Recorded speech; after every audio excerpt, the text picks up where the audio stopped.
Hey y'all, and welcome back to another episode of There's Danger Here. I'm Leilani, and today we're going to be back in Canada for another episode. So let's get into it, shall we? Thomas Donald Bruce McArthur, who goes by Bruce, was born on October 8th, 1951, in Lindsay, Ontario. Bruce was the youngest of two with an older sister. But throughout his life, his parents fostered numerous other children. One report says up to 10 at a time. It was during this time when children with behavioral issues were sent to people like the McArthurs and used to work on their farm, hoping that the hard work would suddenly turn them into respectable teens and then adults. Bruce's father was a Presbyterian. His mother is said to be a Catholic. But of his father, Bruce said that he believed his father knew of his hidden homosexuality and used manual labor as a means to try and break him.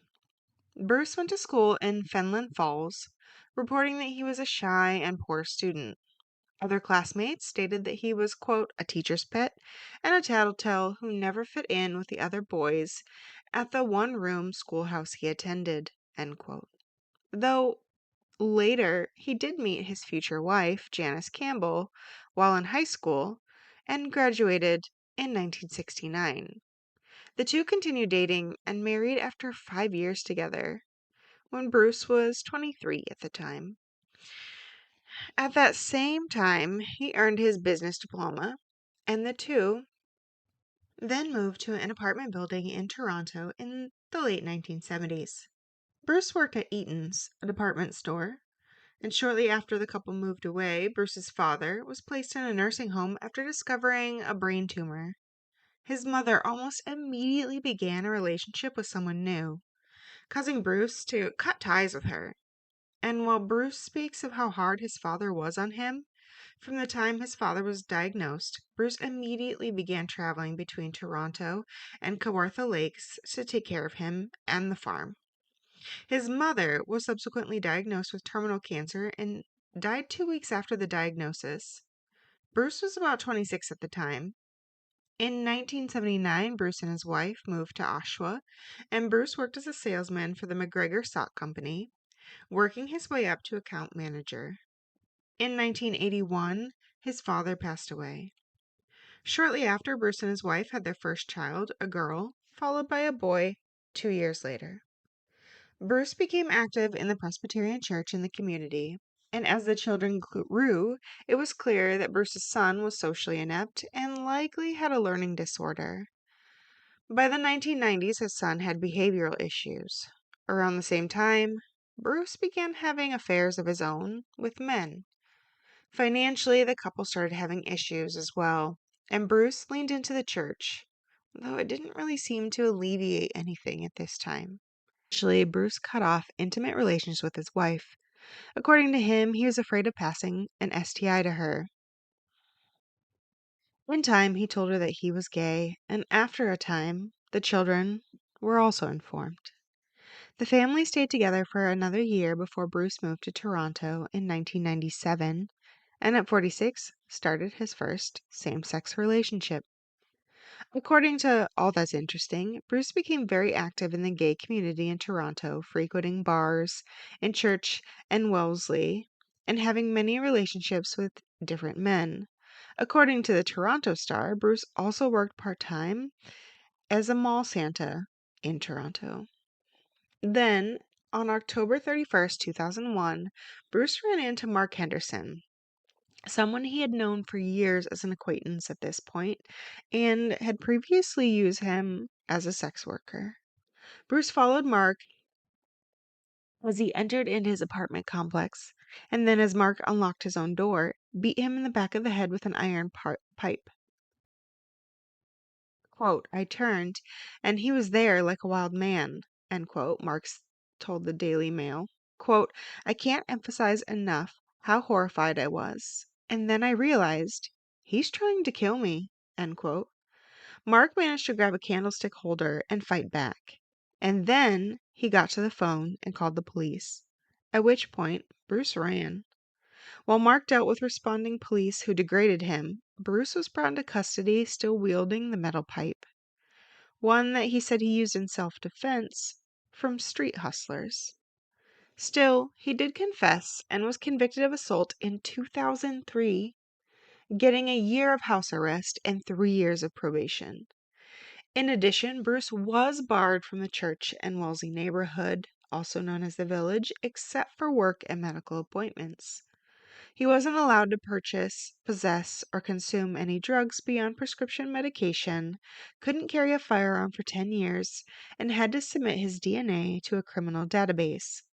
According to the sources, this was because Bruce blamed his behavior on the combined effects of his Prozac and his use of quote-unquote poppers, a muscle relaxant used recreationally.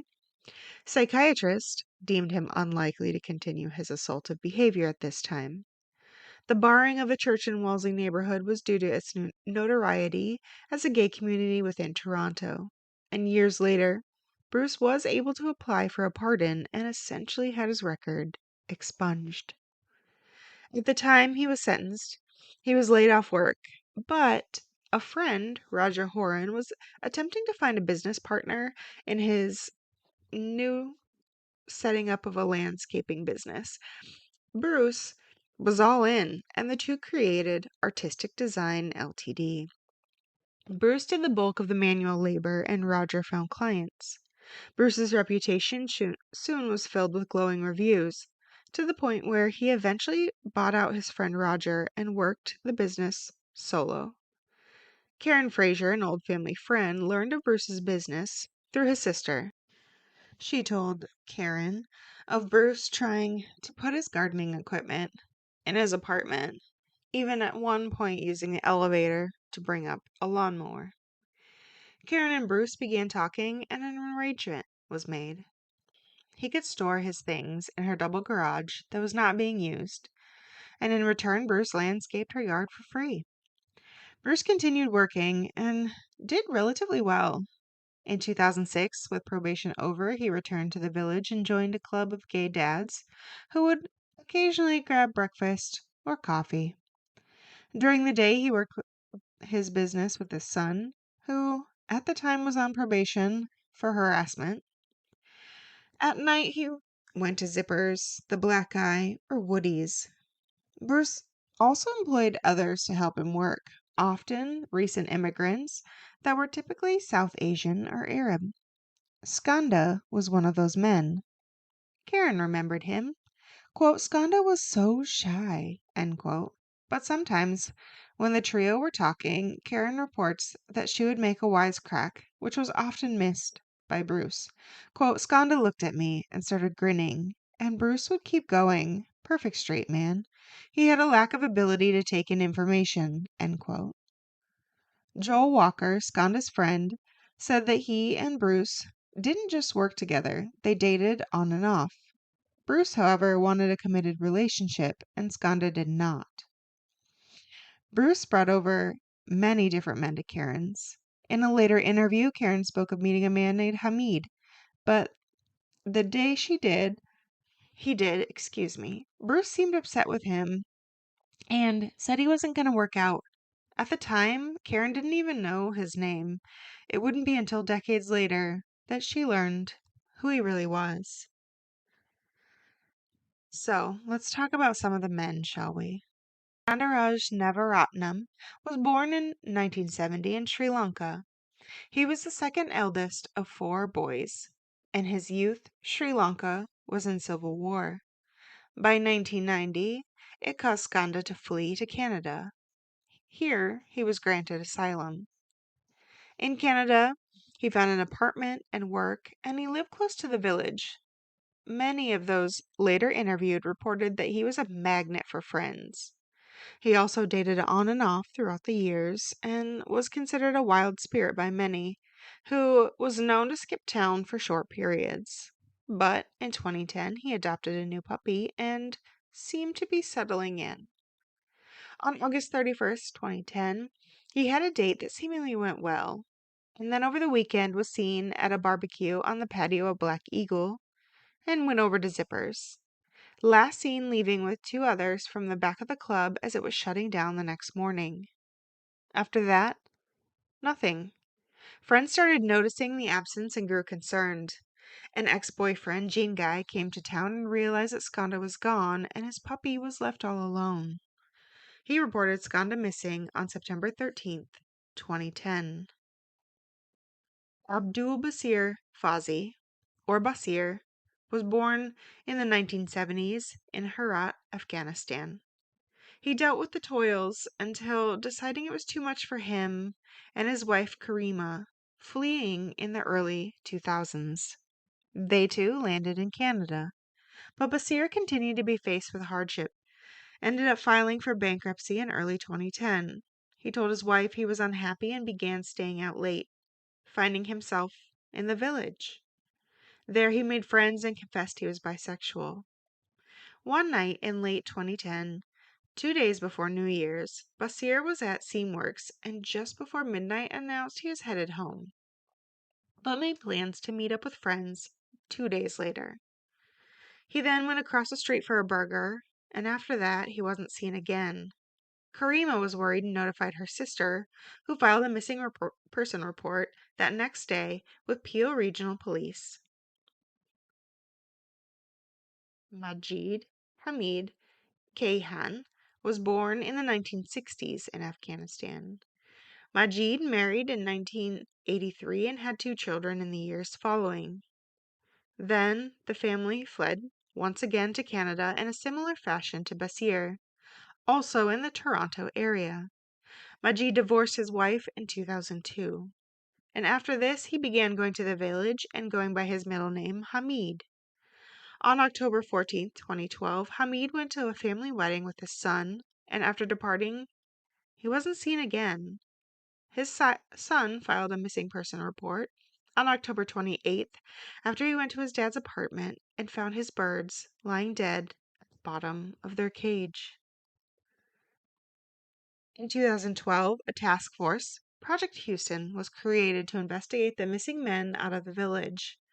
At this time, Bruce McArthur was questioned about the disappearances of the 3 men, all middle-aged, gay, South Asian immigrants who disappeared from church in Wellesley. And he even admitted to knowing 2 of the men.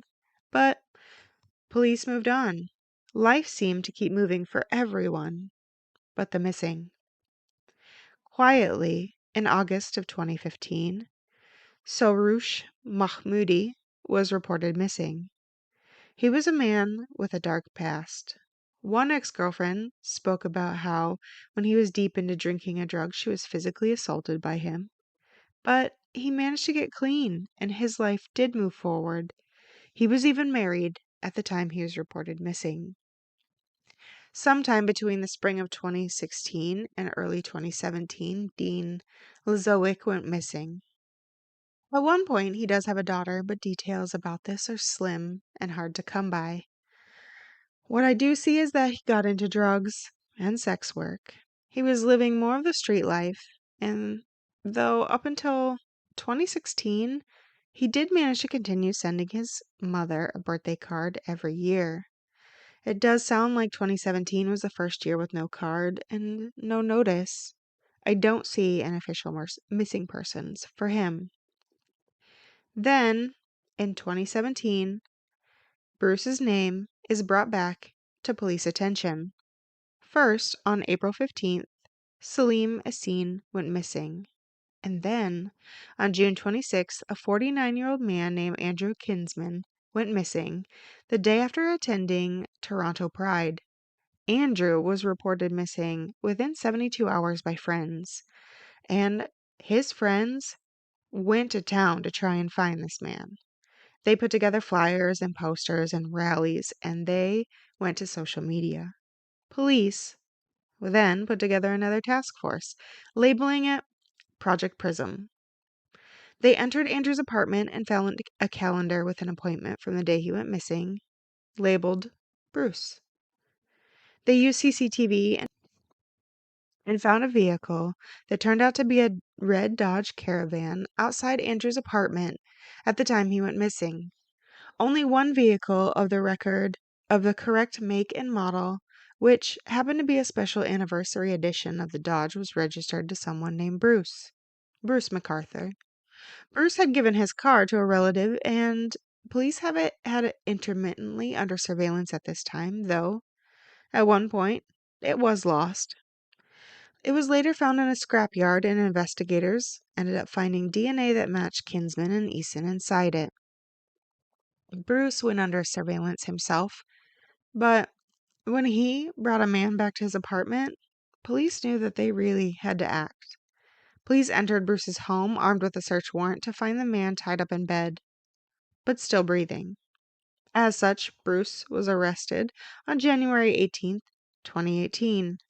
Originally, he was charged with 2 counts of murder, the men who went missing in 2017, and then it was upgraded to 5. During a continued search of his apartment, a hard drive for evidence revealed 8 folders labeled with the names of different men. In each folder were photographs of his victims. After they were murdered, Bruce posed them for photos. In some of them they were nude, others they had furs on. Some had rope around their neck, and the rope was tied off as a garrote with a metal bar attached in order to tighten it. This was considered likely the murder weapon. A 9th folder was labeled with the name of the man tied to the bed. In addition to photos, police found victims' jewelry, along with a duffel bag that contained duct tape, surgical gloves, rope, zip ties, a black bungee cord, and syringes. While Bruce is brought to the police station, police are still trying to find the men. So, another raid went out to Karen's house with another search warrant in hand. They believe that Bruce used Karen's to store things, and that might include trophies or more evidence for this case they're building. And that's where they found them. Cadaver dogs led investigators to large planter boxes. Inside, police found several sets of dismembered human remains. Quote, officers spent weeks at the Leaside property, which they referred to as Ground Zero, due to the amount of evidence found there. In the end, 7 sets of dismembered remains were found in the planters, and an 8th set was found in a ravine near the property. Authorities have attributed 8 murders to Bruce McArthur. Abdul Basir Fazi, Majid Hamid Kaihan, Skandaraj Skanda, Navaratnam, Sarush Mahmoodi, Andrew Kinsman, Salim Eason, Dean Lizowick, and Kairushna Kumar Kanagaratnam. End quote. It took until July 2018 to identify all of the men. Then, in 2019, Bruce pleaded guilty to all 8 counts, for which he was sentenced to life in prison with the eligibility of parole after 25 years. And while sentencing certainly feels light, the judge purportedly stated it was, quote, highly unlikely, end quote, that Bruce would ever be granted parole before his death, as he'd be 91 by the time he was eligible and was already suffering the effects from diabetes. Quote, I do not see Bruce McArthur seeing daylight, end quote, Toronto Police Chief Mark Saunders said after sentencing. Quote, I do not see him in a public setting ever again. I'll take it face value that, in this case, life will mean life at the end of the day, end quote, Crown Attorney Michael Cantlin said. Quote, although there can be no closure from a crime of this magnitude, we hope these 8 convictions for first-degree murder will assist our community in beginning a new chapter of healing, end quote. And that is the horrific story of Bruce McArthur and the murder of 8 men within the village, also known as the Santa Claus Killer, as in some sources.